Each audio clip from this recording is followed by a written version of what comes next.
Fala galera, tudo bem? Bom dia, boa tarde e boa noite. Felipe aqui mais uma vez, desta vez trabalhando Platão, aula dada pelo professor Álvaro. Então, gente, essa aula é extremamente importante você prestar atenção. Platão é a base de tudo. Se você não compreende Platão, você não compreende a base da filosofia. Se você não compreende a base da filosofia, você não passa no vestibular, tá certo? Por isso, Platão, Aristóteles, até quem antecede Platão, né, que seria o Sócrates, mesmo que não tenha nenhum texto redigido, você tem que saber sobre esses caras, beleza? E para a gente começar a ideia de Platão aqui, eu ia trazer um pouquinho do meu PowerPoint aqui para vocês, para a gente fazer essa referência aqui. Deixa eu só colocar ele aqui. Aê, tá aparecendo aqui. Bom, muito que o pessoal acaba perguntando diante ao Platão seria essa questão de ética. O que é a ética para Platão? Bom, a ética para Platão seria basicamente o dever da filosofia. O que é isso? Segundo Platão, é treinar a humanidade a usar a razão. Ou seja, a razão sendo usada é o entendimento da filosofia. Ou seja, a filosofia faz uma referência à razão, tá certo? Então, a razão é o olho intelectual que, se utilizado de maneira adequada, guiará o homem até a descoberta do conhecimento.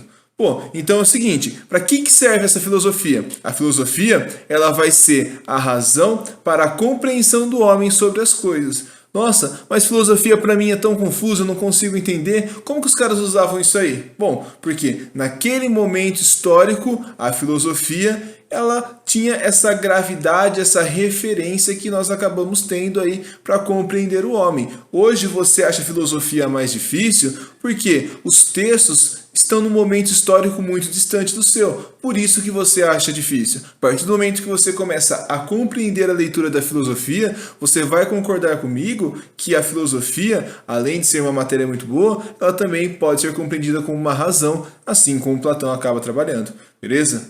Bom, diante disso, algumas ideias que você pode sempre colocar aqui em Platão para a gente deixar bem diagnosticado cada característica, que é aquilo que eu sempre comento com vocês. Você não vai conseguir saber tudo de Platão. O cara que está fazendo graduação hoje em filosofia não sabe tudo de Platão. Então, não vai ser você que está prestando vestibular que vai saber. O que você precisa ter são pontos de referências para acabar facilitando o seu conhecimento e assim acertando as questões dos vestibulares, beleza? Então, o que o Platão você pode acabar pontuando? Conceitos de felicidade e justiça para Platão andam juntos. Ou seja, ser justo é ser feliz na concepção de Platão, certo? Bom, o homem é justo, é feliz.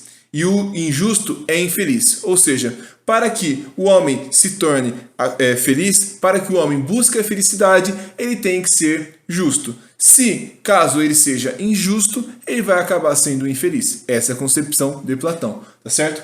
Quem comete uma injustiça é sempre mais infeliz que o injustiçado. Só uma questão de reflexão diante ao cenário das atitudes dentro de uma sociedade na compreensão de Platão.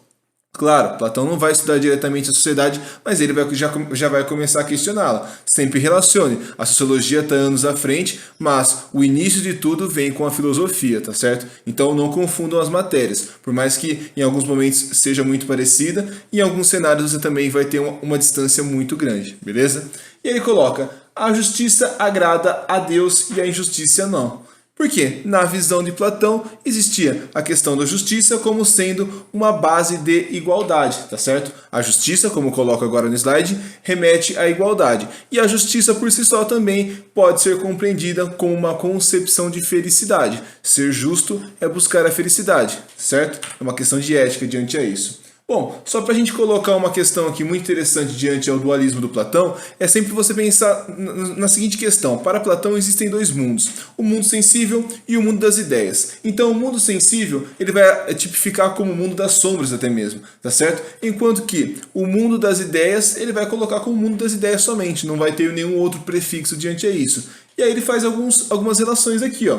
Sombras remete à ilusão, objetos sensíveis remete à crença. Agora, para o mundo das ideias, objetos matemáticos remetem a conhecimentos matemáticos, ideias remetem a conceitos. Então, a ideia de relação de sombra ou sensível com ideia, isso acaba diferindo na questão de realidade e ao mesmo tempo distorção da realidade. Como que eu interpreto isso? Bom, a forma mais fácil de você interpretar isso não seria com essa relação que eu acabo colocando aqui, mas sim com o exemplo que ele acaba muito utilizando, que seria a caverna de Platão. Como que eu entendo essa ideia da caverna de Platão? Bom, essa história todo mundo já sabe, né? Basicamente o pessoal fica preso dentro de uma caverna, vem um feixe de luz de fora dessa caverna, e conforme as pessoas vão passando diante a essa caverna, vão formando sombras, tá certo? Essas sombras vão dando a realidade para as pessoas que estão dentro da caverna sobre o que é lá fora, tá certo? Então, qual que é a referência que você tem que acabar tendo? A realidade acaba promovendo uma sombra, e essa sombra ela acaba sendo alterada, e isso dá a concepção de alienação. Como assim? Bom, na visão de Platão, nesse quesito do mito da caverna, a base da ideia que você acaba colocando é a seguinte: a sociedade acaba sendo alienada, porque a realidade nem sempre é a realidade como nós temos. Não, nem sempre o que a gente acredita ser o mundo das ideias é realmente o mundo das ideias. Nós podemos acabar compreendendo como o mundo das sombras, onde a ideia acaba sendo alterada, alienada por sua vez, tá certo?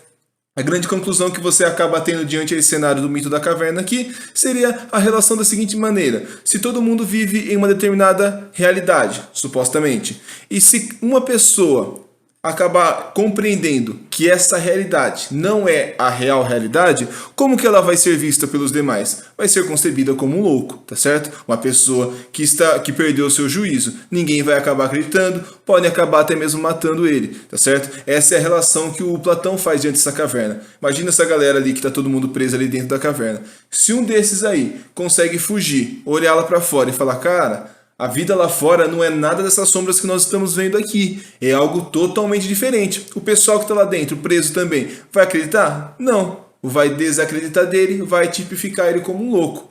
Ah, isso é importante, mito da caverna? Pra caramba, porque diante a ele você consegue fazer algumas relações críticas à imprensa, à mídia, que isso vocês já estão cansados de saber, e a gente nem precisa ficar entrando em tantos detalhes peculiares. Tá certo? Outra referência que a gente pode colocar diante ao mito da caverna aqui, ó, perceba a imagem à minha esquerda, não sei se está espelhado ou não, mas do lado esquerdo aí do PowerPoint, você acaba observando ideias pré-fabricadas, seriam a concepção das sombras, tá certo?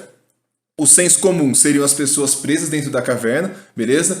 Responsáveis por fermentar as ideias. Poderia ser qualquer pessoa, poderia ser até mesmo a mídia, certo? O entendimento seria o quê? A busca da saída da caverna. Então, qual que é a relação que o Platão faz diante ao mito da caverna e os estudos? Através da compreensão, do entendimento, do uso da filosofia, do uso da razão, você sai dessa caverna. E aí você vai ter a liberdade, tá certo? Ele coloca ali até mesmo: enquanto sua opinião estiver de acordo com o senso comum, você permanecerá na caverna. Leia, pesquise, reflita e liberte-se, tá certo? Isso é muito interessante para a gente acabar trabalhando a ideia de Platão. Bom, como vocês já devem ter visto aí, em algum momento que vocês estão entrando no portal SEB, o professor Álvaro enviou uma questão para vocês fazerem, se não me engano, página 85, para vocês entrarem lá e assim conseguir dar uma leitura e responder uma questão. Essa questão é mais um viés interpretativo,